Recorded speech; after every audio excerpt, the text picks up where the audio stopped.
آپ پتہ ہے جو ایسے لوگ ہوتے ہیں نا ٹینشن دینے والے, تکلیف دینے والے, جھاڑنے والے, ان کے مرنے کے بعد انہیں کوئی یاد نہیں کرتا, بلکہ کچھ لوگ تو یہ کہتے ہوں گے کہ یار جان چھوٹ گئی یار, اتنا تنگ کرتا تھا, اتنا ستاتا تھا. ایسے بندے بن کر مرو گے تو کیا مرو گے, ایسے رہو کہ ساری دنیا سے آپ جتنے لوگ آپ سے ملے سب آپ سے محبت کرو, کسی کا خیال رکھو, کسی کی دعائیں لو, کسی کی خدمت کرو. دنیا سے جائیں تو لوگ ہاتھ اٹھا کر دعا کریں کہ یا اللہ بڑا مہربان بندہ تھا, بڑا خیال رکھنے والا تھا, ہماری بڑی خدمت کرتا تھا, اے اللہ اس کی مغفرت فرما. پیچھے لوگوں کی دعائیں تو ملے نا. سوچئے کہ کیسی لائف ہم گزار رہے ہیں. ہمارے دنیا سے جانے کے بعد لوگوں کو تکلیف ہوگی یا راحت ہوگی؟ بزرگان دین بڑی پیاری بات کرتے ہیں. بندہ جب دنیا میں آتا ہے نا, بچہ روتا ہوا آتا ہے نا, جب بچہ روتا ہے تو لوگ ہنستے ہیں. فرماتے دنیا میں آتے ہو تو تم رو رہے ہوتے ہو اور لوگ ہنس رہے ہوتے ہیں, مگر دنیا سے ایسے جانا کہ تمہارے چہرے پہ مسکراہٹ اور لوگوں کی آنکھوں میں آنسو. کیا بندہ تھا جو چلا گیا, کیسا شخص تھا ہمارا مہربان, ہمارا خیال رکھنے والا, جب ملتے دعائیں دیتا, جب ملتے حوصلہ بڑھ جاتا تھا. مگر کیا ایسی زندگی ہم گزار رہے ہیں؟ سوچنے والی بات.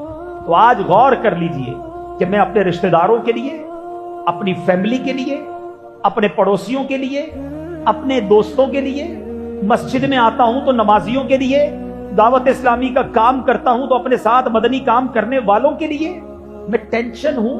یہ میری وجہ سے انہیں سکون ہے. چیک کیجئے اپنے آپ کو.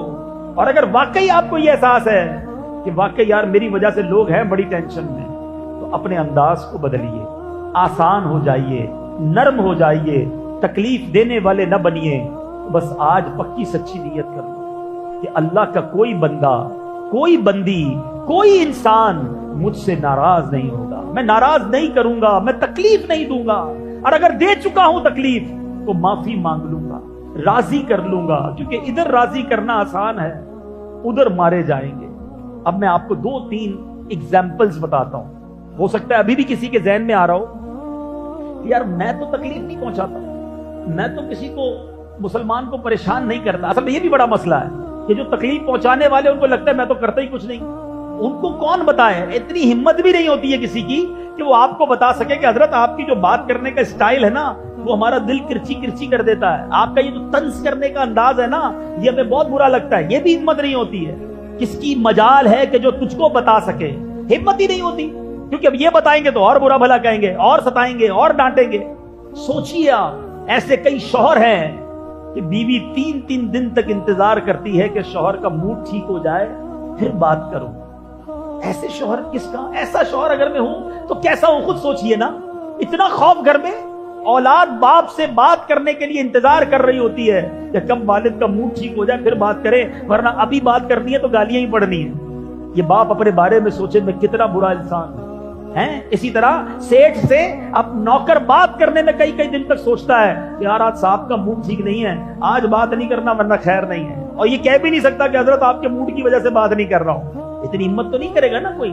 تو ایک یہ بھی پرابلم ہے کہ جس کا مزاج ایسا ہے, تنگ کرنے والا, ڈانٹنے والا, جھاڑنے والا, اس کو سمجھا بھی کوئی نہیں سکتا, اور وہ بھی سمجھ رہا ہوتا ہے میں تو بالکل ٹھیک ہوں, آئی ایم اوکے. نہیں جناب, آپ اوکے نہیں ہیں. آپ سے بڑی تکلیف ہے, آپ سے بڑی ٹینشن ہے, مگر پرابلم یہ ہے کہ یہ تکلیف بتانے کے لیے بھی کسی میں ہمت نہیں ہے. خدا را خود اپنے آپ کو چیک کرنا ہوگا کہ میں کہیں گھر میں داخل ہوتا ہوں, لوگ مسکراتے مسکراتے چپ تو نہیں ہو جاتے؟ مسکراہٹیں ختم ہو جاتی ہیں کسی کے گھر میں داخل ہونے سے. اچھا خاصا لوگ ریلیکس ہوتے ہیں, گھر میں داخل ہوتے ہی سب پہ ٹینشن, ایمرجنسی تاری. اب بندہ خود سوچ لے کہ میں گھر کا فرد ہوں یا پولیس انسپیکٹر ہوں. گھر میں جاتے ہی سب ٹینشن میں آ گئے, جلدی کھانا لگاؤ ورنہ خیر نہیں ہے, کپڑے استری کر دو ورنہ ابو نے چھوڑنا نہیں ہے, جلدی جوتے پالش کرو ورنہ بڑے بھائی نے ناراض ہو جانا ہے. ارے بڑا بھائی ہے, والد ہے, یا کوئی پولیس انسپیکٹر ہے, اپنے بارے میں سوچیں کہ میں جدھر جاتا ہوں لوگوں پر خوف طاری ہو جاتا ہے, وہ انسان اچھا نہیں ہے. آپ جدھر جائیں لوگوں کے چہروں پر مسکراہٹ آ جائے, کمفرٹ ہو جائے, آسانی محسوس ہو. گھر والے کہے ابو آ گئے, بھائی آ گیا ہے, ماں کہے میرا بیٹا آ گیا, ادھر تو ساری ٹینشن میں ہوتے ہیں. اپنے آپ کو چیک کیجیے. اور اب میں 2-3 ایگزامپل دے کر بیان کو ختم کرتا ہوں. مثال کے طور پہ, اب عادت ہے نا کسی کے گھر گئے اور وہاں جا کر جناب کسی نے دعوت پر بلایا. ایک تو اس نے مہربانی کی, ہمیں بلایا, ہم کیا بنے؟ مہمان. مہمان کے آداب ہیں کہ جدھر بٹھائے ادھر بیٹھ جائیں، گھر میں کھانے میں عیب نہ نکالے، فرمائشیں نہ کرے، مگر ادھر ایسے مہمان ہیں کہ ان کو مہمان بنا لے، اب اپنی خیر نہیں ہے، کیونکہ گھر میں جاتی انہوں نے شروع ہو جانا ہے، یار ابھی تک وہی پرانے ہی صوفے ہیں، میں 5 سال پہلے آیا تھا تب بھی تم نے کلر کرنے کا کہا تھا، ابھی تک کلر نہیں کروایا، یار پنکھا تو دیکھو تمہارا کتنی آواز کر رہا ہے، باہر میں نے موٹر سائیکل کھڑی دیکھی ابھی تک وہی پھٹیچر موٹر سائیکل لے کے رکھی ہے۔ ارے بھائی بندہ بولے میں نے آپ کو کھانے کے لیے بلایا ہے، اپنے گھر کا انسپیکشن کے لیے نہیں بلایا۔ اچھا اب جب کھانا آیا تو نہیں یار میں تو چاول نہیں کھاتا، اب صاحب کے لیے روٹی ڈھونڈ کے لاؤ، میں تندور کی روٹی سے پرہیز کرتا ہوں، سلائس کھاتا ہوں، اب سلائس گھر میں نہیں ہے، اس کے لیے سلائس لے کر آؤ، میں اچھا کولڈ ڈرنک کا انتظام نہیں ہے مگر پہلے ہی کہہ دیا میں تو ڈائٹ بوتل پیتا ہوں، چلو بھائی اب وہ شرمندہ بھگا رہا ہے کسی کو ڈائٹ بوتل، حالانکہ ہونا یہ چاہیے کہ جو دسترخوان پر آ گیا اس کے سوا کچھ نہ منگوائے، ہو سکتا ہے وہ گھر میں نہ ہو۔ ایک بار مجھے یاد ہے ایک صاحب نے، ہم کھانے پر بیٹھے تو میزبان سے کہا کہ ٹیشو پیپر لائیے گا، اچھا ہر بندہ سمجھتا ہے ہر گھر میں ٹیشو ہوگا، نہیں ہوتا، اس بیچارے نے شرم کے مارے باہر گیا، بچے کو پیسے نہیں، بیٹا جاؤ بھاگ کے جلدی سے ٹیشو پیپر لے کر آؤ۔ اب سوچیے آپ کی چھوٹی سی فرمائش نے اس کو شرمندہ کر دیا، یہ نہیں ہونا چاہیے۔ جو دسترخوان پر اگر پسند ہے تو کھا لیجیے، اگر آپ کا مزاج نہیں ہے، نبی پاک علیہ الصلوۃ والسلام کا انداز یہ ہوتا کہ کھانا پسند نہ ہوتا تو ہاتھ روک لیتے، عیب نہ نکالتے، لیکن آج کسی کو مہمان بنا لے، وہ مہمان میزبان کے لیے ٹینشن بن جاتا ہے، ایسا کیوں؟ حالانکہ یہاں تک لکھا کہ آپ کو جدھر بٹھائے ادھر بیٹھے، میزبان جہاں کہے نا حضور آپ اس صوفے پہ بیٹھ جائیں، ادھر ہی بیٹھ جائیں، بندہ کہہ نہیں ہے ذرا میں ادھر بیٹھوں گا، کیا پتا اس کو وہاں نہ بٹھانا ہو، آپ کو وہاں بیٹھیں گے تو گھر کی بے پردگی ہونی ہو، وہ صوفے کا کور ہی پھٹا ہوا ہو، اس بیچارے نے اوپر چادر رکھی ہو، اپنا عیب چھپایا ہو، مگر آپ جا کر وہاں بیٹھ رہے ہیں۔ اپنی عادت بنائیں۔ اب بتائیے ہے بڑی باریک سی بات، مگر کیا ہم کسی کے مہمان بنتے وقت یہ خیال کرتے کہ اس کو ٹینشن نہ ہو؟ کوئی ڈیمانڈ نہیں ہونی چاہیے بالکل، اور آخر میں دعائیں دے کر آئے، عیب نکال کے نہ آئے۔ پرابلم یہ کچھ لوگوں کا کام ہی عیب نکالنا ہے، ان سے ہاتھ ملاؤ تو ایسا لگتا ہے کانٹا چبو دیتے ہیں، بندہ بولے نہیں ہاتھ ملاتا تو اچھا تھا یار، جب ملتے ہیں کوئی نہ کوئی طنز، کوئی نہ کوئی، کبھی امامہ نہ پہنو تو کہتے ہیں آج امامہ نہیں پہنا، کبھی امامہ پہنو تو یہ والے رنگ کا کیوں پہنا ہے، یار تم مسکراتے نہیں ہو، زیادہ مسکرائے تو ہر وقت مسکراتے رہتے ہو، بندہ بولے کروں کیا اس کے سامنے، اتنی ٹینشن، تو ایسے نہ بنے۔ کیا لوگوں میں خوبیاں نہیں ہوتی؟ ایک مثال بڑی پیاری ہمارے نگران شورا دیتے ہیں، 2 قسم کی مکھی ہوتی ہے، یاد رکھیے گا، ایک ہوتی ہے گھریلو مکھی اور ایک ہوتی ہے شہد کی مکھی، ٹھیک ہے نا؟ گھر میں بھی مکھیاں ہوتی ہیں، گھر کی مکھی کہاں بیٹھتی ہے؟ گھر کی مکھی ڈھونڈ کر گندگی پر بیٹھے گی، جدھر کچرا پڑا ہوگا نا، گھر کی مکھی ہاؤس فلائی ادھر ہی جا کے بیٹھے گی۔ آپ کا کبھی جسم میں کہیں زخم لگ جائے، وہ زخم پہ آ کر مکھی بیٹھے گی، گندگی پر ہی مکھی بیٹھے گی۔ اور شہد کی مکھی کہاں بیٹھتی ہے؟ پھولوں پہ جا کے۔ آپ بنے شہد کی مکھی، جس میں جو خوبی ہے اس کو بیان کریں، لوگ آپ سے خوش ہوں گے، یار آپ ماشاءاللہ بیان بڑا اچھا کریں، آپ مسکراتے بڑا اچھا ہیں، آپ کا امامہ بڑا پیارا ہے، یار آپ ماشاءاللہ میں نے دیکھا پابندی سے مسجد میں آتے ہیں، خوش ہوگا نا انسان، تعریف کرو گے تو۔ مسجد میں 5 وقت آتا ہے، اس کو کہیں گے لیٹ کیوں آتے ہو یار، ٹائم پہ آیا کرو، ارے آ تو رہا ہے، اس میں بھی تمہیں پرابلم ہے، یعنی طنز ہی کرنا ہے، عیب ہی نکالنا ہے، تو پرابلم تمہارے اندر ہے کہ تمہیں نظر ہی عیب آتا ہے، تمہیں کوئی خوبی نظر نہیں آتی، اپنا علاج کرواؤ۔ لیکن آج پتہ ہی نہیں ہوتا، بس میں جاتے ہیں تو کسی مسافر کو تکلیف دے کر آ جاتے ہیں، کنڈکٹر سے لڑائی کر کے آ جاتے ہیں، کنڈکٹر اگر مجھے سن رہا ہے تو وہ مسافر کو برا بھلا کہہ رہا ہوتا ہے، مسافر کو تکلیف پہنچا دیتا ہے۔ ہر بندہ سوچے، اگر کوئی پولیس والا بیٹھا ہے، پولیس والا نہ جانے روزانہ کتنوں کو تکلیف دیتا ہے، اسی طرح ہمیں اگر کوئی پولیس والا روک لے، چاہے غلطی ہماری ہے، ہم اس سے کس انداز میں بات کرتے ہیں، کس لہجے میں بات کرتے ہیں، کیا وہ انسان نہیں ہے؟ کیا ہمارے پاس یہ اختیار ہے کہ جتنی گالیاں دینا ہے دے دو، جتنا برا بھلا کہنا ہے کہہ دو؟ غور کرتے جائیں، دکاندار گاہک کو تکلیف دے رہا ہے، گاہک دکاندار کو تکلیف دے رہا ہے، استاد شاگرد کو ذلیل کرتا ہے، شاگرد استاد کے بارے میں برا بھلا کہہ رہا ہے۔ آج کسی کو یہ احساس ہی نہیں ہے کہ نہ جانے روزانہ میں کتنے مسلمانوں کو تکلیف دے رہا ہوں۔ دوبارہ حدیث دہراتا ہوں، من آذا مسلمن، جس نے کسی مسلمان کو تکلیف دی، میرے آقا فرماتے ہیں اس نے مجھے تکلیف دی، اور جس نے مجھے تکلیف دی اس نے اللہ کو تکلیف دی۔ کیسے جواب دیں گے؟ کدھر جائیں گے؟ ویسے ہی نیکیاں نہیں ہیں، ویسے ہی ثواب کرتے نہیں ہیں، ویسے ہی اعمال نہیں ہیں، اور اگر قیامت کے دن یہ سارے لوگ کھڑے ہو گئے یا اللہ اس نے گالی دی تھی، اے اللہ اس نے ظلم کیا تھا، مولا اس نے مال دبایا تھا، اے اللہ اس نے مجھے سب کے سامنے ذلیل کیا تھا، اے رب اس نے میری زمین دبا لی، یہ مجھے سب کے سامنے ستاتا تھا. اس دن کیا کرو گے؟ آپ کو پتا ہے صرف گھور کر دیکھنا، مارنا، گالی دینا، ڈانٹنا تو دور کی بات ہے، جو نظروں سے ستاتے ہیں، نظروں سے ڈراتے ہیں. سنو اللہ کے حبیب فرماتے ہیں جو اپنے بھائی کی طرف ڈرانے والی نظروں سے گھورے اللہ اسے قیامت کے دن ڈرائے گا. اے لوگوں کو ڈرانے والوں، اے روب جمانے والوں، اے ظلم کرنے والوں، بڑے خوش ہوتے ہو نا میرے سامنے نگاہیں نہیں ملا سکتا کوئی، نیچی نگاہ کر دو. روب ایسا ہوتا ہے اتنا تکبر ہوتا ہے کچھ لوگوں میں، کہتے ہیں نیچی نگاہ کر کے بات کرو، میرے سامنے دیکھ کیا رہے ہو، پتہ نہیں کون ہے تمہارے سامنے، مجھے پہچانتے نہیں میں کون ہوں، تمہارا بیڑا غرق کر کے رکھ دوں گا، تمہاری نسلوں کو تباہ کر کے رکھ دوں گا. یہ بول ادا کرتے وقت خوف نہیں آتا؟ یہ جملہ حدیث کا کتنا ڈرانے والا ہے کہ جو آج مسلمان کو نظروں سے ڈرائے گا اللہ قیامت کے دن اسے ڈرائے گا. ارے جب رب ہی ناراض ہو گیا، اللہ نے قیامت کے دن بخشنے کے بجائے، معاف کرنے کے بجائے، رحمت کرنے کے بجائے اگر مجھے ڈرانا فرما دیا، ڈرانے کا حکم دے دیا، تو جائیں گے کدھر؟ اس کے سامنے کیسے کھڑے ہو سکو گے؟ نہیں میٹھے اسلامی بھائیوں، ہمارا کام ڈرانا نہیں ہے، ہمارا کام روب جھاڑنا نہیں ہے، ہمارا کام تکبر کرنا نہیں ہے. بندوں کو معاف کرو، بندوں سے معافی مانگو اور رحمان سے امید رکھو کہ وہ تمہیں معاف فرما دے گا. اللہ تعالیٰ مجھے بھی ایسا بنا دے، آپ کو بھی ایسا بنا دے کہ ہماری ذات سے کسی کو تکلیف نہ پہنچے.